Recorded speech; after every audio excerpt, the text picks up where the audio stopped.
See a nodding head. That's great. I don't know if that's for me or if that's a positive conversation. I hope it's both. Is he Andrew Molitor is doing his best Andy Goodell? Very good. Well, welcome everybody today. No, Sheila's shaking her head. Would Andrew Molitor report to the front of the room, please? Andrew Molitor.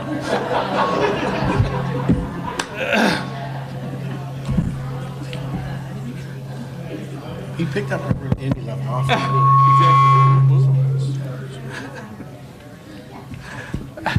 Just a little gain. Hello. All right. Can someone in the back of the room give me a hand signal? Can you hear? I guess that's not good. Joel, can you hear me? Yeah. All right. We're good. Thank you. Awesome. Well, thank you, everybody. We're going to get started because I know everyone has a tight schedule and we want to cover as many conversations as we can today. So thank you so much for joining us. I'm Dan Heitzenreiter, President and CEO of the CHQ Chamber. Thank you to our team who's here putting on a great event, and, of course, the team at the Suites. So we want to start by recognizing our sponsors and thank them for their support today. You've seen their logos scrolling. Of course, all of our communications and promotions, our table tents, etc. You know the names, you know the logos. Please support them in your personal or business needs as they support the Chamber and all of us. So thank you so much. Please give a round of applause to our sponsors. And to call them out today, our sponsors include Brooks TLC Hospital System, Kaleida Health, Chautauqua Suites, County of Chautauqua Industrial Development Agency, Labella Associates, National Grid, Phillips Lytle, Southern Chautauqua Federal Credit Union, UPMC Chautauqua, Jamestown Community College, Media One Radio Group, Observer, and Post Journal. Please give them another round of applause.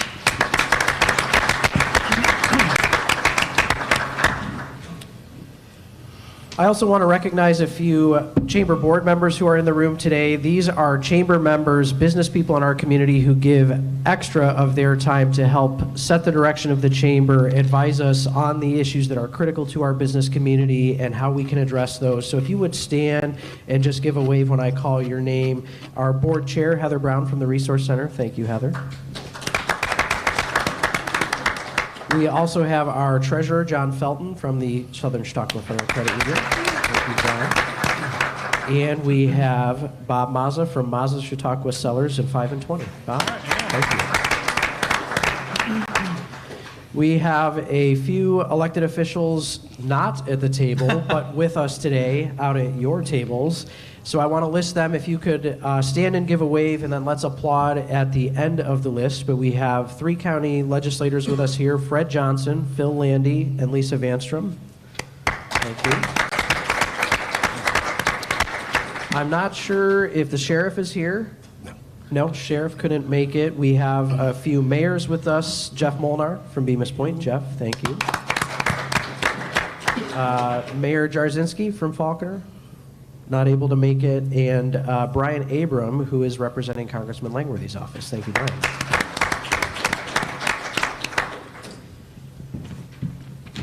All right, so we're excited to be here today. As always, just some logistics items. You'll see on each table we have the blue sheets and some pens.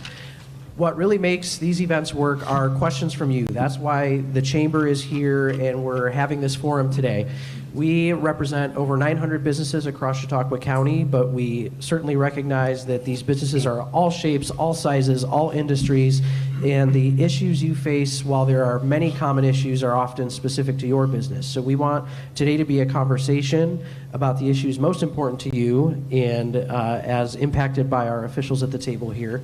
So please fill out those sheets at any time. We do have some general topics that are always hot topics that we'll dive into, but we would love as many questions as we can. So when you fill out a blue sheet, if you just sort of hold it up, our staff is going around and they will see that. They'll come grab that from you. I see a blue sheet over here on the left of the room.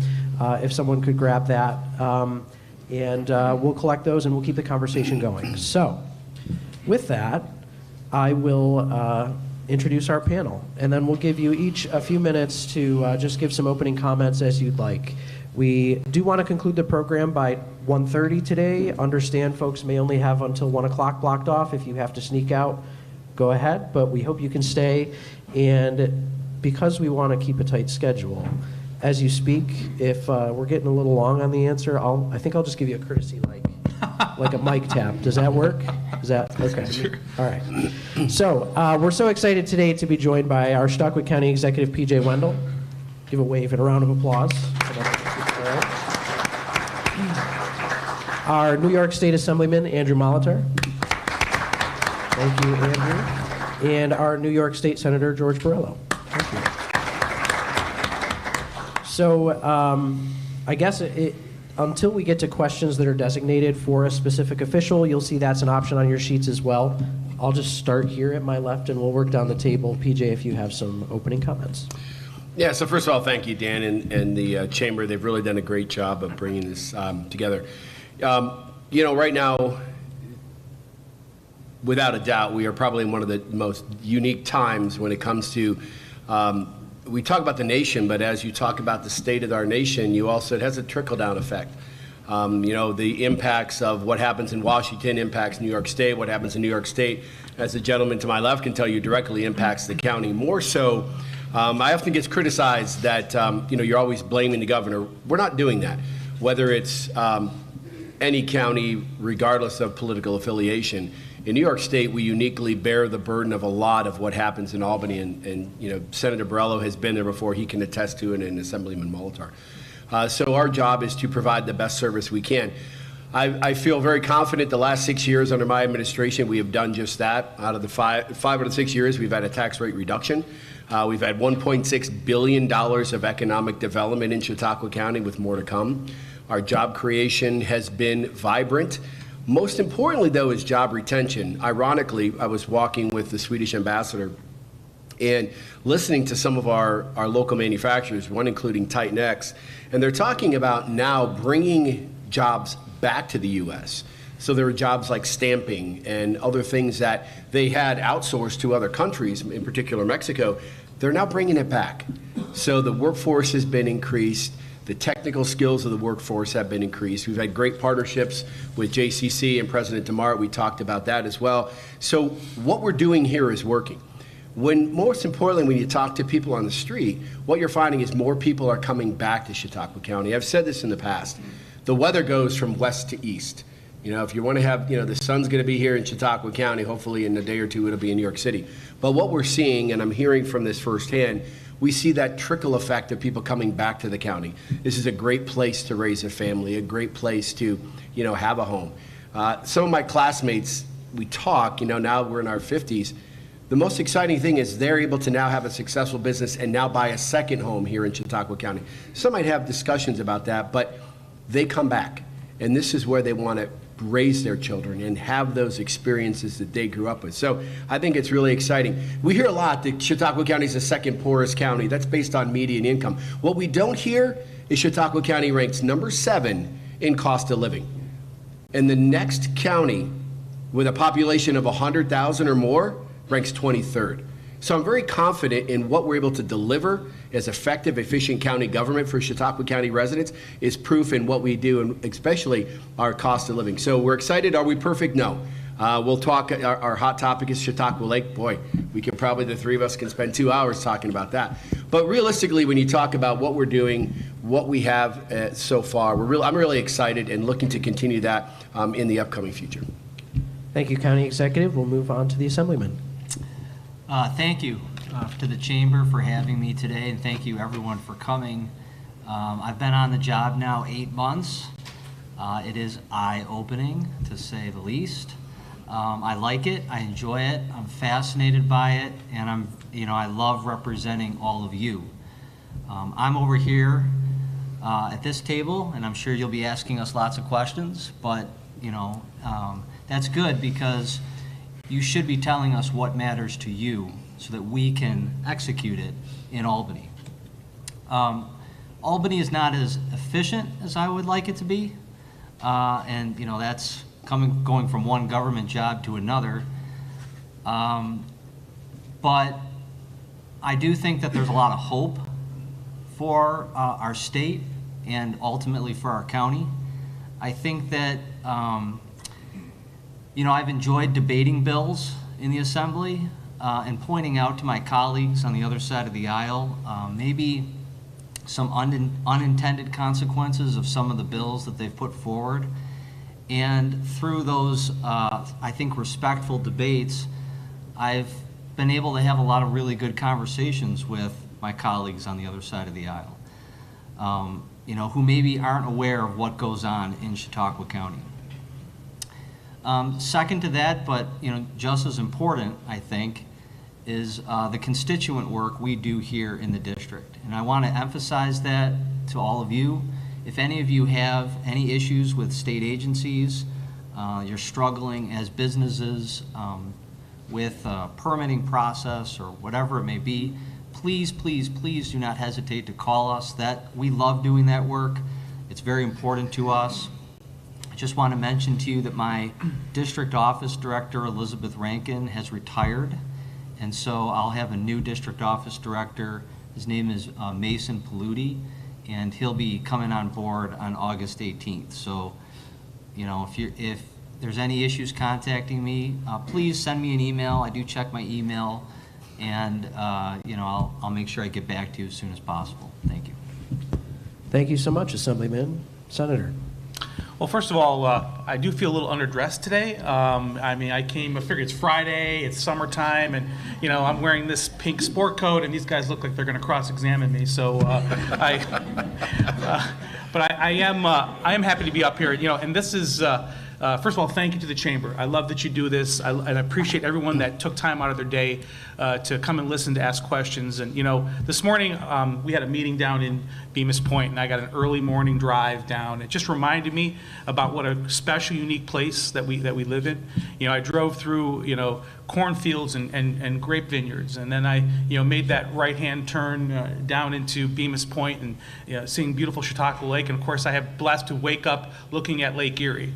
And there's not a lot of people that can do that, right? There's not a lot of people that there's people that live in these concrete jungles downstate.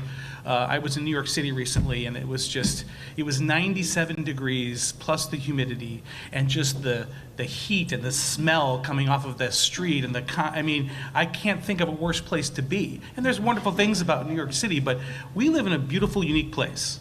And that's why I love doing this job, because I want people to understand that what we have here is worth protecting and fighting for.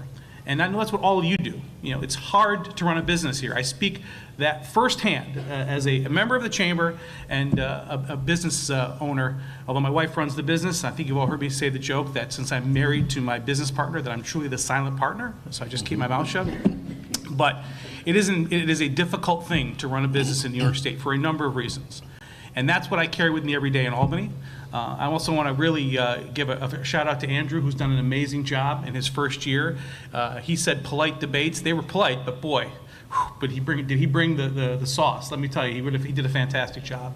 And PJ made an important point, a number of important points, but affordability here in Chautauqua County. Yes, we still have to deal with all of the oppressive taxes and regulations, particularly as business owners and operators. But this is a great place to own a beautiful home and raise a family. I'm blessed to have a house on the water, but quite frankly, if it was anywhere besides Chautauqua County, I probably couldn't afford it. This is an affordable place to have a beautiful vista where you're not just opening your curtains and looking at your neighbor's house or whatever it might be. We actually have opportunity here to have a unique experience, and that's really what we have to continue to promote and protect, most importantly. So I'm happy to be here today, and I really appreciate the opportunity to speak.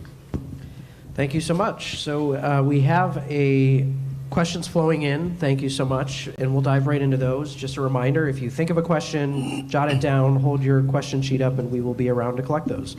So I have a few questions. We're going to start with along the topical lines of energy. So let's start there. The first question is addressed primarily to our state officials. Related to the decrease of funding through the NYSERDA empowerment program by up to 60%. And the question is from a company that has invested over the years in their team and equipment to meet customer demand for these programs, energy efficiency programs, and those types of improvements. So the focus is to help our neighbors live safely in their homes. Is there anything that can be done to improve this funding, which supports that line of business and those residents? Well, I guess I'll start with that.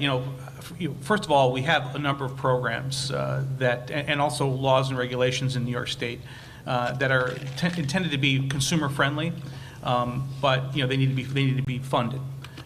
And we're increasing the demand for that funding because of our increasing energy costs. More and more people can't afford to pay their energy bills, and there's, I think, unfortunate political reasons for that, and trying to implement the CLCPA, which is untenable and very, very costly. So when you start looking at something like, what are the practical impacts? NYSERDA, their real mission should be to ensuring that we have those energy efficiency programs in place, to help people improve their windows, improve their insulation, be able to modernize their HVAC, and instead they're more focused on kind of the whole wind turbine, solar panel, boondoggle, and that's eating up a lot of money. And it's taking more and more away from programs that are, I think, more balanced and more focused on their original mission, which was to improve energy efficiency and technology here in New York State. So to kind of just speak in general terms, we should absolutely refocus on funding that, particularly because the increase in energy bills is well beyond the rate of inflation in New York State, and certainly well beyond the amount of income that people are receiving. Most people aren't getting double-digit increases in their salaries to match the double-digit increase in the cost of living here in New York State, particularly when it comes to energy costs. So and NYSERDA's role traditionally was to help counteract that with those programs, as well as helping people improve their energy efficiency at home. So we got away from LED bulbs and insulation and got into the green energy boondoggle, unfortunately.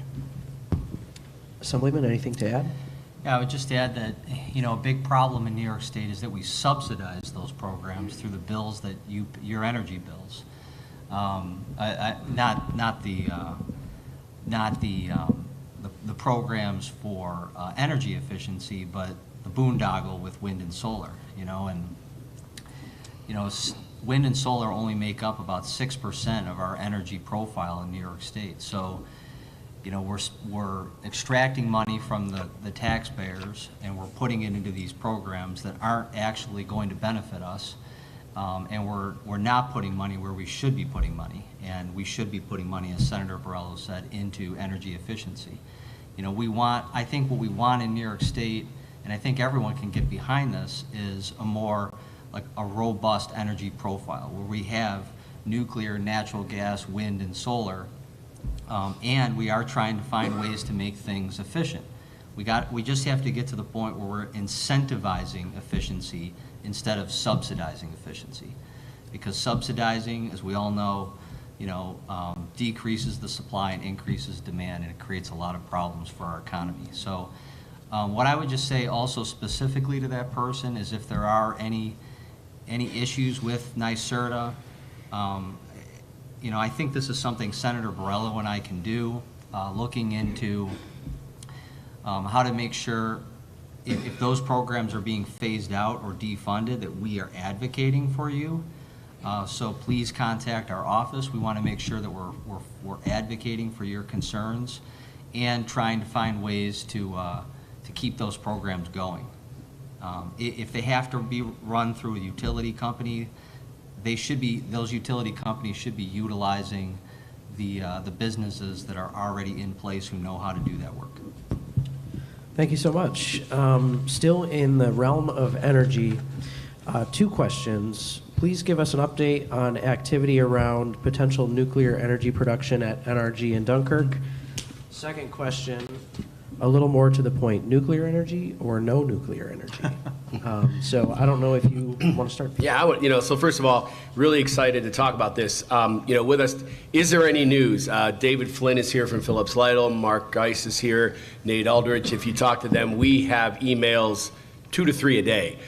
We have a white paper that's been produced and presented to the legislature last month. The BPU, I spoke with Ellen, we spoke with Dave Leathers as he's soon retiring. Everyone's excited about the opportunity for modular micronuclear here in Chautauqua County, most importantly in Dunkirk. Why do we talk about that? Is because there are 2 turbines sitting in Dunkirk right now that are idle. history lesson. Does anybody know where natural gas was first found? Sheila, you heard.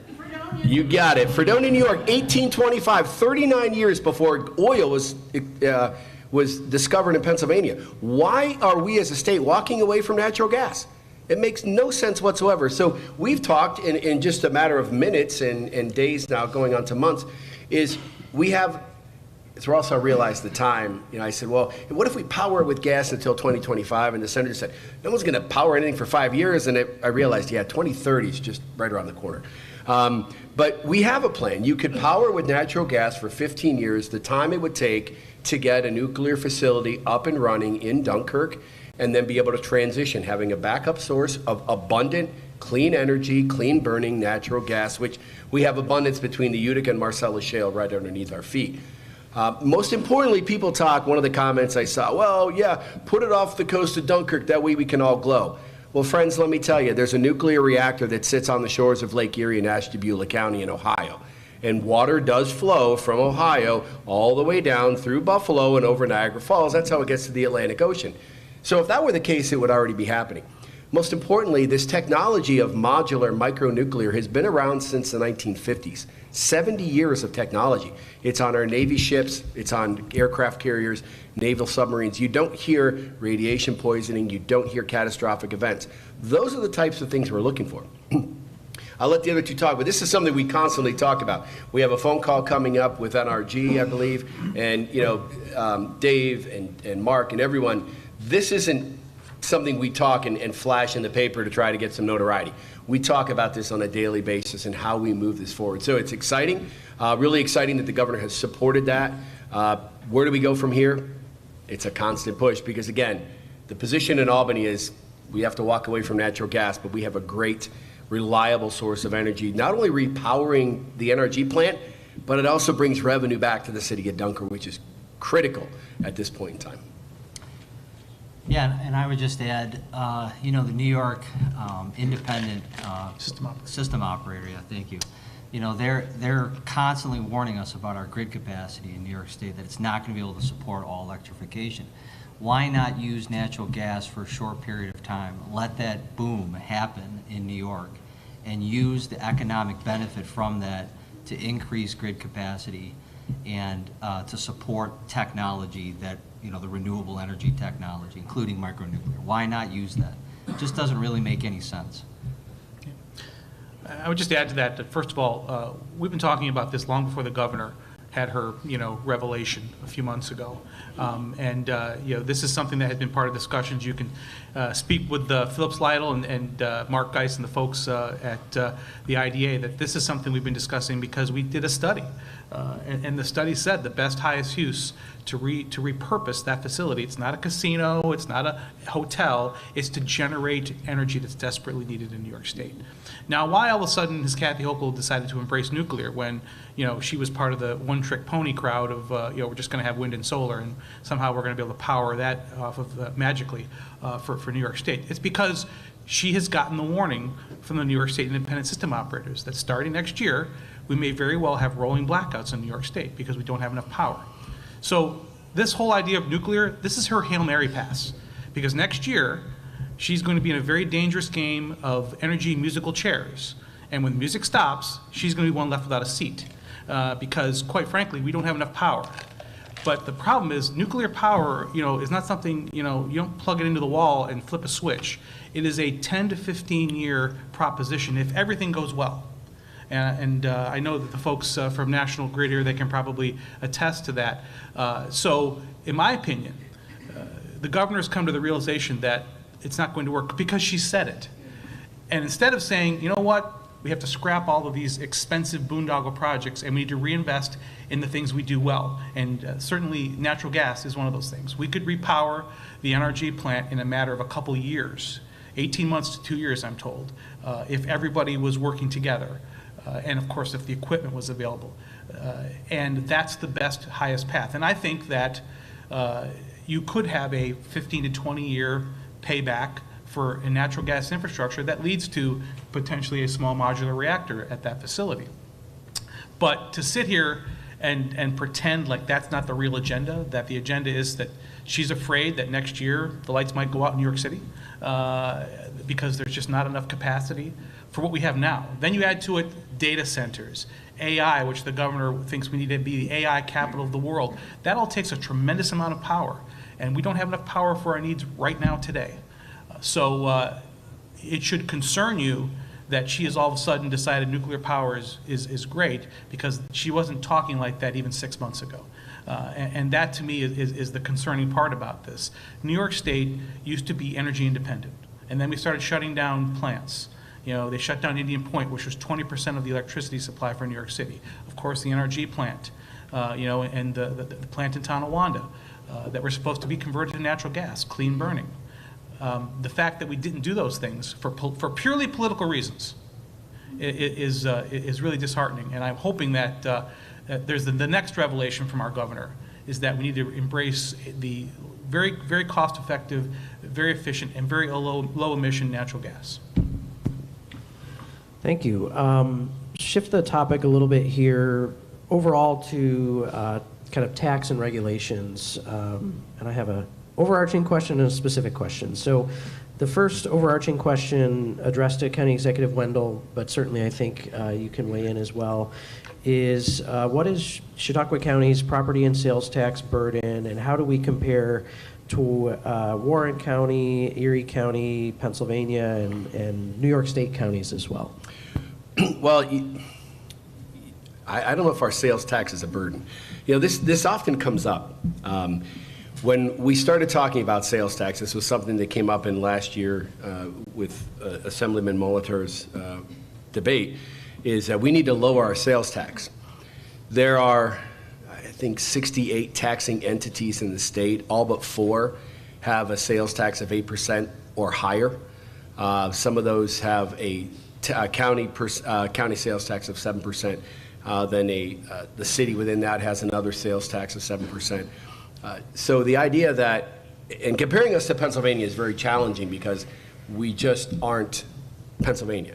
You know, there's a uniqueness here in Chautauqua County, and unfortunately New York State requires, you know, a tremendous amount of, you know, unfunded mandates. We want to bring up that ugly word. But the property tax burden, I don't want to point fingers and say it's not really the county. We do everything we can to, you know, to reduce our property tax levy, property tax rate. The levy is the amount we have to raise in taxes, and that, unfortunately, we try to keep that flat every year, but through inflation, things go up in price. We talked about it last year when I did my budget presentation, and we're preparing the budget presentation for this year. If we were to follow the rate of inflation, our levy would go up $10 million. The levy is the amount of money we have to raise in local taxes. Last year, it went up, I believe, $1.7 million. And that stays under the tax cap. Something that we proposed, and not opposing my 2 friends up here, but why doesn't the state work under a 2% tax cap? This is proposed by Dan McCoy, the county executive of Albany, the vice chair of the state Democratic Committee, saying, why can't the state work under a 2% property tax cap like the rest of us, which is a good question. So we do our best. The problem is you look around. We have a village here in Chautauqua County that pays $61.25 per thousand. How can we be more efficient? How can we help reduce that? So those are the things we look at. The county, we do our best to reduce our costs, to be more efficient, more effective. Our sales tax has been robust. The idea that if we drop our sales tax to 7.5%, we'll have more people coming to Chautauqua County, I've never seen that. You know, if you look, you know, back prior when we would have the tax holidays, remember the tax, you know, used to be tax-free on clothing. Well, we don't have those taxes on clothing of anything less than $125. So that's an ongoing thing here in the state, which is good. But we didn't see a robust influx of people because there was a tax holiday in Chautauqua County. Erie County, PA didn't come over. Erie County, New York didn't come down. So we're confident in where we're at right now. The other piece about this is we have a lot of travel and tourism. Those travelers and tourists help offset those costs. You know, when you're buying, you know, food and beverages and gas for your boat and any other things that are happening. So there is a, you know, we are using, I don't say using, you know, but we are taking advantage of a sense, the tourism and allowing that to produce, revenue for the county. We fight all the time. We're going to continue now. I'm optimistic as to how the budget's going to come out this year. I don't want to give, but what we've seen in some numbers right now, property values have gone up tremendously in Chautauqua County. Not the reassessment, okay? Because some people say, well, of course, if you raise my assessment, the property values are going to go up. But we've seen an influx of the property sales in Chautauqua County that are somewhat astounding. So we're excited about that. But my goal always, each and every year, is what can we do to, and I tell my budget team when I start, flat tax. And I have friends of mine that have lauded themselves, 10 and 12 years of no tax increase with their rate. We focus on rate at our positions. And right now, we have had 5 consecutive years of tax rate reduction. So we'll wait and see what this year brings us. But that's always the first and foremost. How do we make your hard-earned money work the most for you in Chautauqua County? Assemblyman Senator? I would just like to say something as a business owner, and I think the kind of the heart of the question was, we have to compete with Pennsylvania, which is literally right there, right? And we've unfortunately lost manufacturing and other things, to a few miles down the road. And while I think certainly, I don't know that sales tax and property taxes are the determining factor there, but it is, because I experienced this myself, the burdens from the state, the increasing minimum wage, which makes wage compression, so you have to raise everybody's wages. Right now, our minimum wage is more than double Pennsylvania's. Do we have a bunch of Pennsylvania refugees coming over to take minimum wage jobs here in New York State? No, we don't, because they're paying a market rate there. And they're competitive with us because they have to be. But then you add in the fact that we have all these paid days off. We have to give a 16-year-old, family leave time. You've got to give all of these days off that end up, I think we're up to like 48 paid days off that are mandated by the state a year. So you add all those things together, along with the fact that the cost of workers' compensation is, I don't know how many multiples now of the state of Pennsylvania, as is every other expense that a business has to incur just to open the doors before you make your first dollar. And that is the real burden, not property tax and sales tax. I don't think anybody's making a decision to buy something here versus there because of the sales tax, but they are because of the cost of the product itself. And so much of that cost of the product has to do with these tremendous burdens from state mandates. So that's the real issue, in my opinion. That's what needs to be addressed, and it can be addressed. But right now the political climate is not there for it. I'll just add 2 points. The first is, what would our property taxes be like if we had a better economic climate in New York? What if it was easier to do business in New York? What if there were less regulations and less taxes? Would you see more investment, more jobs, and a lower tax base? Yeah, you would. And so that's, on the state level, that's what we need to work towards. We need to make it a better economic climate. And secondly, and correct me if I'm wrong on this, BJ, but the sales tax, half of it goes to the county and the other half of it goes to your towns and villages who have razor-thin margins. And so, just dropping that tax rate down means your property taxes would go up in your towns and villages. They just would. Thank you. Just a reminder, if there's any new questions out there, please fill out your sheet and hold it up. Along the same lines, and I'm going to work this question in more so about consolidation and efficiency efforts. The specific question, and this is a issue that's come up to the chamber recently, as well as the question it came from, the specific issues related to our mobile food vendors, think food trucks, and I guess I'd say possibly reaching the tipping point of each municipality instituting a fee and a permit and an inspection, and at what point does that become too burdensome to continue business, essentially, right? So certainly you can speak to any sort of regulation, burden, red tape, if you will, that you'd like, but I think the potential solution would be reciprocity around permitting, reduction of fees, centralized code enforcement, I know is something that's been explored, but overarchingly government efficiency and consolidation. And if it's okay to come back to PJ and then we'll go down the table. First of all, my personal opinion, we're talking about food trucks and inspection of food service. The county is the foremost authority. They are acting on behalf of the state of New York Department of Health. So if somebody else were to come in and say, we need to come in and inspect, I would make sure, I'd question that, just the simple fact, do they have the training, experience, and guidelines from the state of New York? Each municipality, and I know there's several local officials here, and I don't want to step on their toes, but if they're asking for an additional fee on top of that, that's within their jurisdiction. But realize that, again, those fees do come at a cost, and it's, again, with our vendors.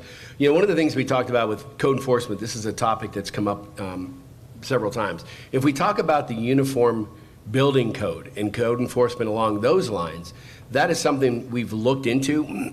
But the question we have is, if the county increases their service, what reductions are we going to see elsewhere? We haven't really seen that. Some of the questions we have, and again, I know I have some local officials here, they would speak to it as well. I've had my one county official, a town official say, well, they have to enforce those rules, but they got to see their buddies in church on Sunday. And that, well, you know what? If you're elected or you're chosen to do that job, or you have that job, that's your responsibility. If you want to wear the shoes, you have to sell them too. You can't be the quarterback and not the coach. You have to be able to do both, and that is a challenge. The county, and again, the uniform code, a building code, is statewide. That is something the county can do. We're looking at it, and it has become challenging as we move on, because there are some towns and villages that can only provide maybe 6 hours a week for a code enforcement officer. We know in some areas there are houses being built that the code enforcement officer comes by, waves and looks, and do they really do their inspection? And that, we are concerned about that as a county. So we're looking into that, the cost. But when you're looking at zoning codes, that is beyond a boondoggle. Some towns allow for, let's say, for argument, political signs 45 days out, some 90 days out, some there are no rules. You can put up signs everywhere. So to say the county, local code enforcement, the county would have the authority, we'd have to know the zoning laws of each and every town, village, and municipality, which is it would be very burdensome. Centralized court system for that is something we've looked at, and we talk about it, and now we look. I know we have there's some grant funding opportunities out there. We've been working with the planning department on implementing that. But we're excited. But one thing I have learned over time is, as others aren't able to do these services, that falls back on the county. But that also means there's a cost to it for the county. This isn't something we can just implement and bring on 6 new employees and not have a cost to the county budget overall. So we're looking at this. This isn't something we walked away from, but code enforcement, I would definitely say, is a challenge. It's something we are still pursuing constantly. But as far as the food trucks, we need to make it as advantageous for them while protecting the safety.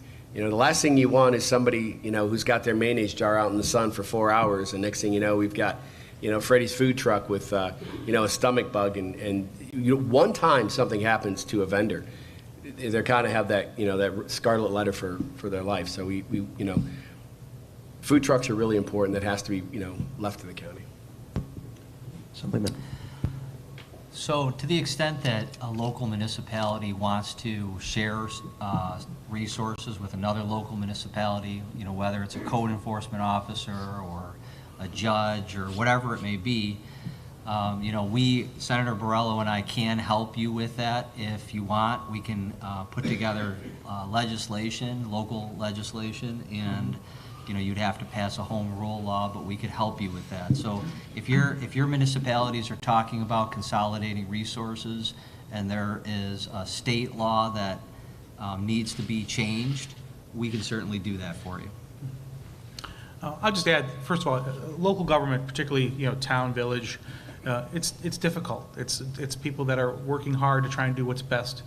And I understand, because I've heard this, that if you own a food truck, this town or village has this, and you can pay for a day, you can pay for the summer, you can pay for the year, and then they have to pay multiple fees, and I get that. That's burdensome. But I will say that every municipality has different situations. You may have a town that has 0 restaurants in it, 0 brick and mortar restaurants. And it's going to be very different than a town or a city that has a high concentration of restaurants, where they may not want food trucks coming. I can speak, personally from that. We employ over 200 people at our restaurants in Sunset Bay, and we pay a lot of taxes, property taxes, sales tax. We had a situation recently where a guy from Erie County was coming in and was blatantly violating the town codes. And thank goodness the town enforced those codes. But somebody coming down to Erie County to set up their food truck across from our restaurant and then, literally paying sales tax to Erie County, not even to Chautauqua County. That's why those local ordinances are important, in my opinion. So there has to be a balance. I'm not against food trucks, but I also think we have to understand that there's a balance that needs to occur. One thing to touch on, we'll go back in time when Senator Borrello and I were both legislators. In 2017, the county, in response to a state law focusing on consolidation, we did create a fund whereby towns and villages, if they're looking to dissolve or merge and consolidate, could apply for up to $50,000 to the county. It's working right now, and I don't want to let the cat out of the bag too early, but I spoke about it last year at a State of the County address, and I'm looking to create we'll call it the Government Efficiency Fund. So not only towns or villages, but in that particular law, we talked about consolidation or dissolution. What we're looking at is our districts, a fire district, a water district, a sewer district. Can they combine? Can we look at other municipalities? How do we merge fire departments and police departments, those types of things? So that fund is now going to expand. We're still tooling it, working on the particulars, but there will be a considerable amount of money. So I don't want to have somebody say, well, we'd like to do this, but the cost is just too much. We want to make sure that cost is there. We want to be sure to help. Right now, we could have had one of the largest consolidations in New York State history.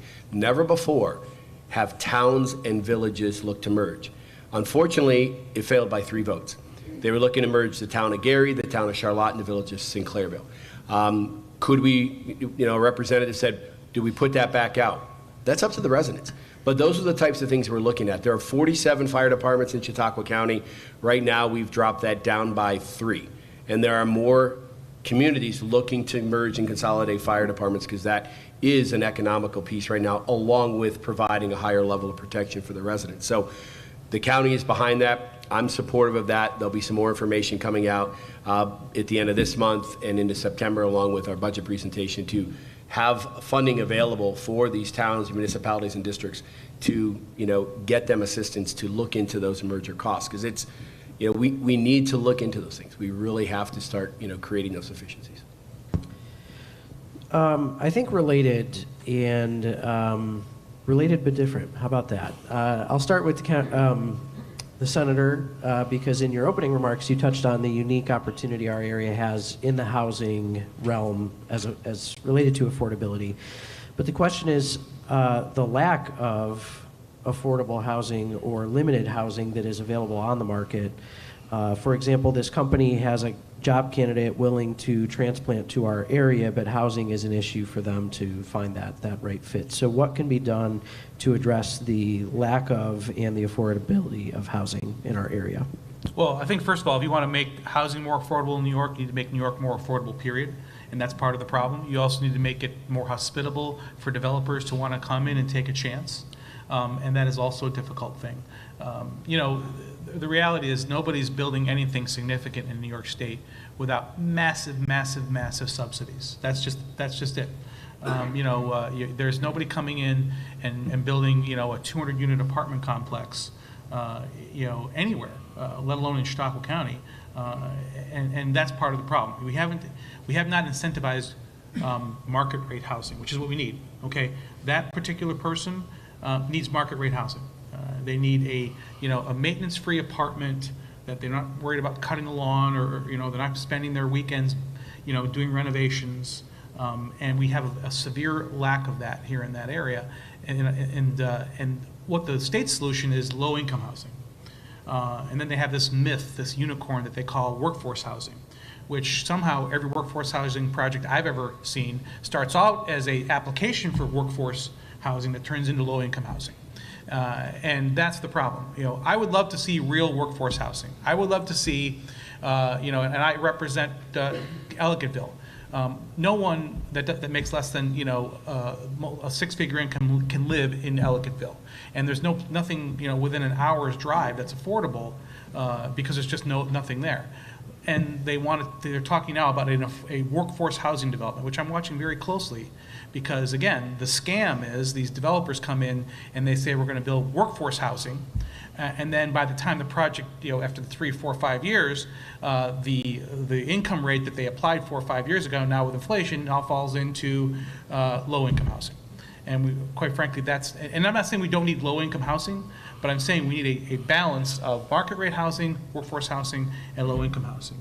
And that is not the state's mission, unfortunately, and we need to change that. But, if we really want to attract young people that, aren't looking to buy a fixer-upper house, but want a place to live that's nice and conveniently located, we need more market rate housing and true workforce housing.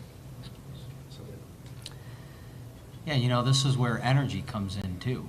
We have energy regulations on our housing market that are pretty much like nowhere else but New York.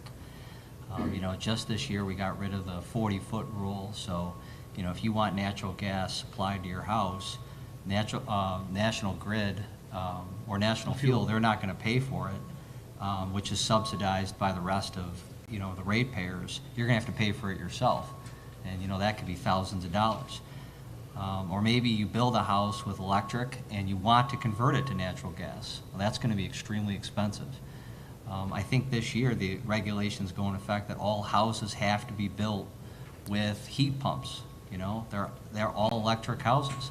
That's going to raise the rates for contractors. It's going to be more expensive for them, and because it's more expensive for them, they might not be able to hire as many people. They might not be able to do as many projects, and all of a sudden you have this backup. The whole market's getting backed up, and there aren't enough of cheap, affordable housing going on in the market. New York has created this problem. Just like they created this problem in New York City with rent control. And so we need to do everything we can to fight against it, to advocate against it, because the problems are only going to get worse. No, just to echo what they, it's a challenge. Unique.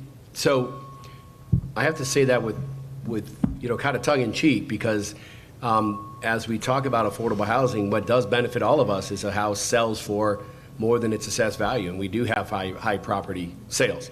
A house, I knew one particular house went on the market and the selling price was $90,000 over the asking price in cash.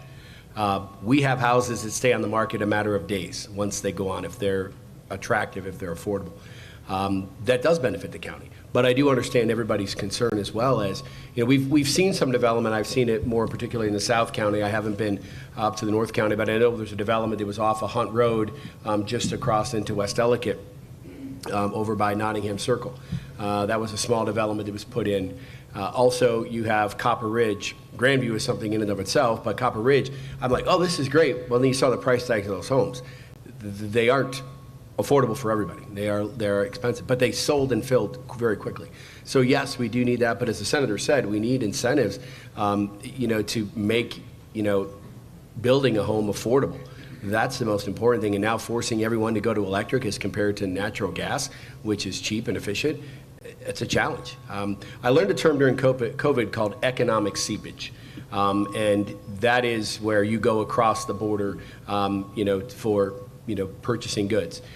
In the case of natural gas, I will be seeping across as long as I can to make sure I got every appliance in my house is natural gas. And no offense, I'm not discrediting National Grid at all, but if every one of those gas houses converted to electric, we'd be in trouble because we do not have the grid to support that. And it's not for lack of effort by National Grid, it's just the infrastructure is not there. So when you're talking about making things affordable, we're really going away from that because natural gas is cheap, it's affordable. And if you look at a natural gas dryer as compared to an electric dryer, there's a cost difference. The same with a stove. But that's what the state is forcing us. You have to go to all electric, and it's taking the affordability right out of it.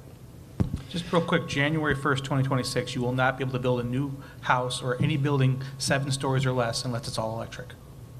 That's the law right now.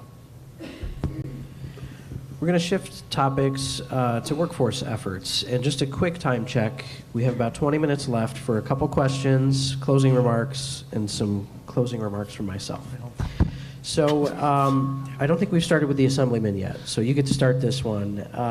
And the question from this company was, how is our area, Chautauqua County, working with State Department of Labor and others to expand apprenticeship opportunities locally?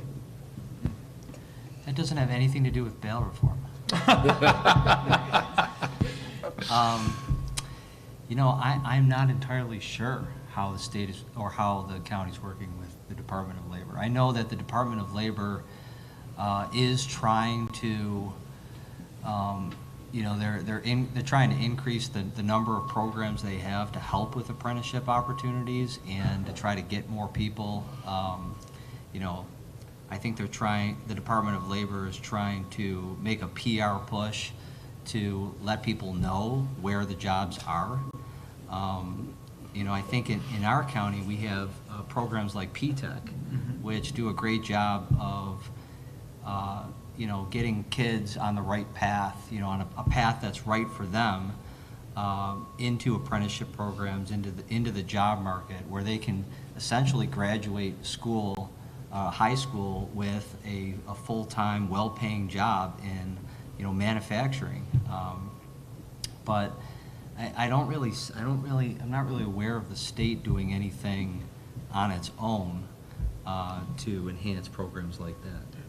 Well, I will tell you that, you know, and I've toured, I just was at Local 22, which is the plumbers, pipe fitters union, and they cover this area as well. And you know, I visited with the electricians union. They do a fantastic job with their apprenticeship programs, and it really gets someone into the workforce almost immediately while they're learning, going, you know, apprenticeship to journeyman, and that is something that New York State is supporting, but should be supporting more. You know, we made the, you know, going back to when I was in high school 100 years ago, we made this statement that, you know, the United States is going to get out of the manufacturing business, and we're all going to be, we're all going to be coders and you know, things like that, and that has cost us dearly. We don't have enough of the skilled trades, and even though they're in the last 5 to 10 years, we've started to see that realization, and as was mentioned, we are now talking to kids about that. And, you know, back when I was county executive and we did the 100 businesses in 100 days, you know, what I found was if you wanted to live a good life in Chautauqua County and maybe own your own business, that being in the skilled trades was the best way to do that. And certainly being a member of those skilled trades union is a great way. The challenge that we have is that a lot of these guys can't work locally anymore. They have to go further and further away to get work, and that's also a challenge. And so to me, the Department of Labor is certainly a part of that. But you really need to start talking to kids at a younger and younger age, which I know Dream It, Do It, and other programs are focused on that. But we also have to ensure that you know, there's this kind of, I guess, dichotomy. We tell kids if you're not achieving your full potential in life if you don't go to a 4-year college and get a degree, and that's just wrong. It was wrong when I was in school, and it's even more wrong now. We have to stop saying those things, and we have to stop judging our schools based on how many kids they send to college. Success for our high school can mean and should mean sending kids who have an aptitude and a desire to be in the skilled trades to a trade school or right into the workforce. That should not be a punishment for a school district when it comes to how we judge their success. So a lot of things have to change, and including the stigma. I'm a movie quoter. Back in the 1980s, Judge Smales. The world needs ditch diggers too, Danny. Meaning if you don't go to college, that's what you're going to be. Well, let me tell you what, if you're an equipment operator and you're digging a ditch, you make pretty darn good money. How many people here like to call a plumber, an electrician, or a mechanic? Oh, God. Yeah, exactly. I heard this 20 years ago when I first got in and I was teaching. We have gone away from the vocations. We've gone away from saying you could be successful as a plumber, you could be successful as an electrician. My mechanic right now, a great friend of mine I've known since elementary school, he's not taking any new people. He goes, it used to be, hey, can I get my car? And yeah, drop it off, I'll get to it today. He calls me, I'm 2 weeks out, buddy, and you've been one of my good friends for life. we have taken, and being in education, that's something I really am upset about. We've told an entire generation of kids, you got to go to college. Well, guess what? We forgot about those jobs of being an electrician, being a plumber, being a mechanic. Those are good paying jobs. If you go there, obviously you'll see it. They have to post $75 an hour. If you go to any of our local our car dealerships, they will tell you what you pay per hour. And it's all calculated. This job will take 3.5 hours. You know your labor cost is going to be almost double what the parts are. But we've told kids that's not the right thing to do. I disagree. My son was an honor roll student, and I'm very proud. He went to BOCES. Let me tell you what, back when I was in school, if you're in the honor roll, you weren't considering BOCES at all. But he took construction. More and more kids that are honor levels kids are going to BOCES to come out with a vocation and a trade. Yeah, I could have my college degree, but I could also have construction. I can also have cosmetology. I can have electrical engineering. I can do things on the side that will supplement my career. Those are what we need to focus on. We need to tell our kids, you need to get back to the vocation, because right now, we don't have them. When plumbers retire, these places are folding up because they just don't have anybody. And unfortunately, what happens then, they get bought up by larger corporations. So your plumber you can call, you've got to call a 1-800 number. We'll get to you in 24 to 48 hours. When it comes to workforce development, I couldn't be more proud of what we're doing at the county level. We work with JCC. Daniel DeMart and I were talking on our way in. We were taking a tour with the Swedish ambassador, talking about workforce development and how it's working here in the county. Could it be better? Yeah, but we are doing a good job. And Daniel and his team know they're going out to the business and saying, what do you need? What type of skills do you need to see in people? And we are going to work with you to match those. One thing I want to do, how many people here own businesses? How many business owners do we have in here? Raise your hands, real hot, real proud. Thank you for doing business in New York, because you know what I'm hearing, and we could all tell you that. People are leaving because it's not business friendly. We need people like you to stay here in this county. We need people like you investing in our communities, investing in our locality, sponsoring Little League teams, sponsoring other activities. That's the cornerstone. But our workforce development, it's improving. But we need to start telling our kids, you want a solid, case in point, young girl from Chautauqua Lake, took their machining class that they have. She started because her boyfriend was in the class, which was good. But the best part was she learned how to operate this CNC machine so well. I don't know if it was a local company. A company came in and said, young lady, we'll pay you $38 an hour to come in and work for us. Does anybody know what that comes out to in a 40-hour week? $92,000 a year. 18-year-old girl, and they said, when do you want to start? You tell us. Your salary, vacation, and benefits. That's what we need more of. We need more schools embracing in-house, what can we do? I say a lot about Chautauqua Lake. Dr. Liddell is doing a fabulous job, but we need to tell kids, metal shop, wood shop, all of those skills are vitally needed in this community, and we need to support and embrace them. Thank you. So we've got about 7 minutes left to cover Chautauqua Lake, and it sounds like you want to talk about bail reform. No. So, Although I am happy. so we do have a question. I'll start with the county executive. That's who it's addressed to. When will we hear about the Jefferson Project and Army Corps of Engineers projects and results from those? We were just talking about this morning. Your ears are ringing. So the Jefferson Project is culminating, believe it's projected to wrap up in 2026.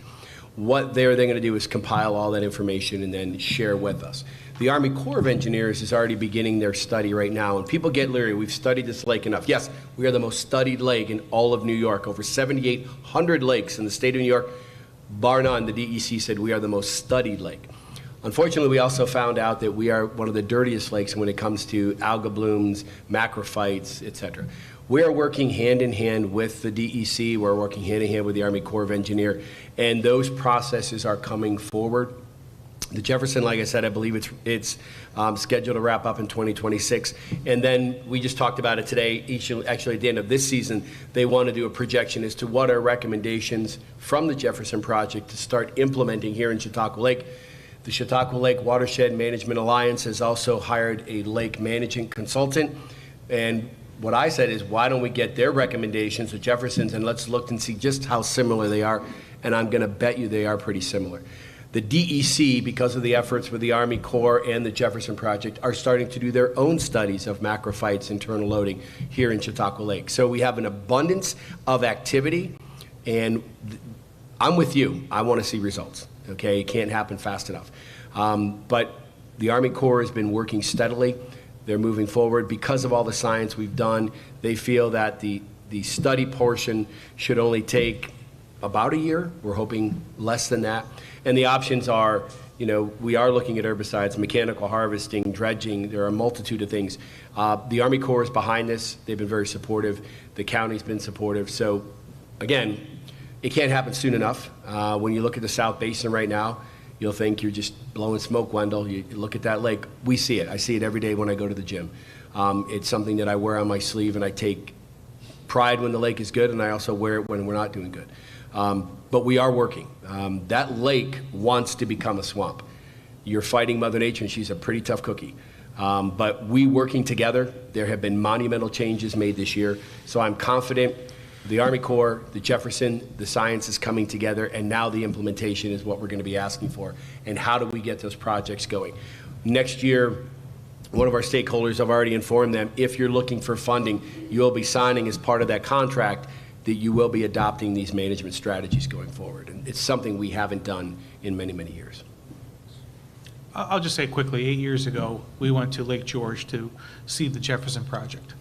And it was amazing to see what science agnostic of policy and politics can do. And that's what the Jefferson Project's all about.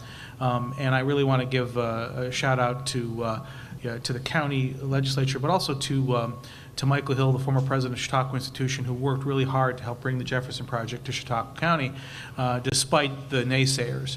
And I'm hoping that we will get some good science out of it and something that will help long term. But the other thing that we learned at Lake George was that it took all of the lake organizations that were fighting with each other and throwing punches at people like the DEC and the Army Corps, which is kind of what happens in Chautauqua Lake. You know, you can't tell somebody to look at a mosh pit and say, hey, we want you to help them.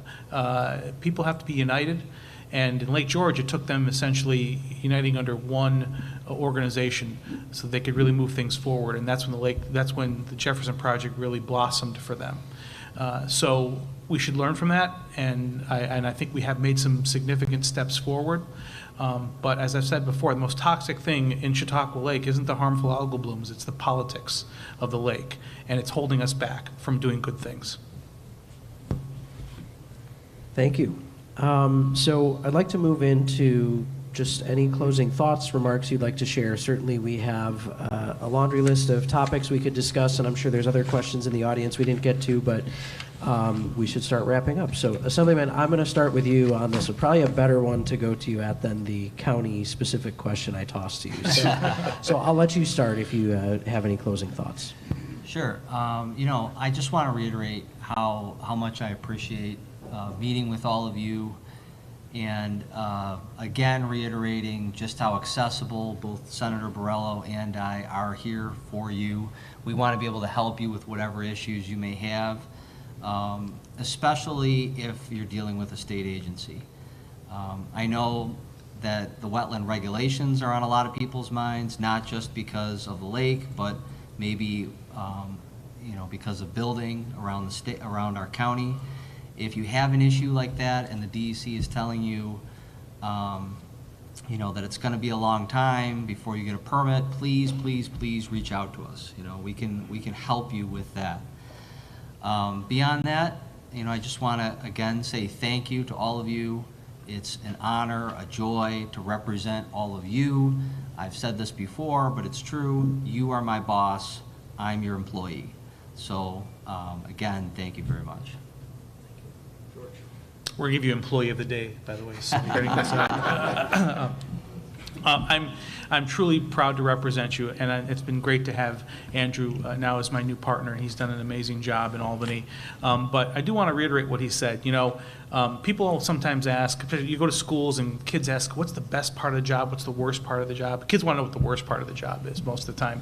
But the best part of the job is, without a doubt, when someone gets caught up in the red tape of government, and they've lost hope in some cases that they're ever going to be able to, to get where they need to go, that we were able to help them, and we were able to cut through that red tape and get them what they need. And it might be something as simple as, where's my license to cut hair, because we license everything in New York State, or, something really big, like, they have been unable to get, their unemployment, and, money's running out, and things like that. So, whether it's you, whether it's someone you know, just remember, and really, we have a great partnership here, and I know we have Brian from the Congressman's office here. Call any of us, and no matter what your issue is, state, local, federal, we will help you, and that's the best part of the job, and we want to continue to do that. It's why we do this every day, is because there are folks who get caught up and have no place to go, and we want to be there to be that shepherd, if you will, to getting things done. So thank you very much, and it was great to do this today. Just thanking the Chamber and Dan for everything they do. I'll lead it with this. Again, I like to quote, "Where else would you rather be than right here, right now?" I say that about Chautauqua County because any one of us have had opportunities to leave, I'm sure, and we chose not to, because this is a pretty darn good place to live. Accessibility, I can call either one of these two gentlemen. I can call the congressman at any time. I'll text the senator. Oh, sorry, I'm on the floor right now. I mean, they'll take their calls when they're on the floor. I've had working with Congressman Langworthy, and I'm like, hey, I've heard this from, the governor put this out there. He walks out of a committee hearing on the floor of Congress and said, "What are you talking about? We haven't even negotiated that yet." Okay, great. That is the accessibility we have with all of our officials, whether it's Andrew, George, the Congressman, and Nick. We constantly are in contact. So we are here to do whatever you need us to do. But the best part is what we've established right here in Chautauqua County. Colin Powell has made a phrase that perpetual optimism is a force multiplier. And here in Chautauqua County, the glass is never half empty. It's always half full. We are going to grow, we are going to build, we are going to expand, and we are going to become bigger and better each and every year. Is it going to be easy? No. Collaboration is what it takes, but I am committed to staying here. I'm committed to doing this job, and I thank each and every one of you who have committed to keep Chautauqua County your home and improving it each and every day. It's an honor to serve as your county executive. Thank you. How about a round of applause for our panelists? I greatly appreciate your time today, and just want to mention at the Chamber, our mission is to build vital connections, provide professional resources, and champion our local businesses in Chautauqua County. And we greatly appreciate your support from that angle as well, the cheerleading of our business community. You all are frequently at our ribbon cuttings and other celebrations, or a representative from your office when you're not able to be there, and that's critically important, right? You talk about optimism, positivity as a force multiplier. The Chamber is that group. We want to be that group out there, spreading the positive message about business and giving a pat on the back to our local business people who don't often get that recognition and pat on the back. So thank you. And we appreciate the accessibility as well. So that, I think, is a closing. We would ask all of our elected officials in the room today, always keep in mind your small business owners and your businesses in the county, and how that policy or issue you might be debating or implementing is going to ultimately roll down and impact those folks, right? We spoke to the challenges of running a business, the added challenge of our location, but I think working together we can continue to address that, and we appreciate that. So thank you again to our sponsors today. Thank you to all of you for taking time out of your Friday to be here. We appreciate you being here and hope you have a great weekend. Thanks. Famous words of Kyle Keough, if you want to go far, you have to go together.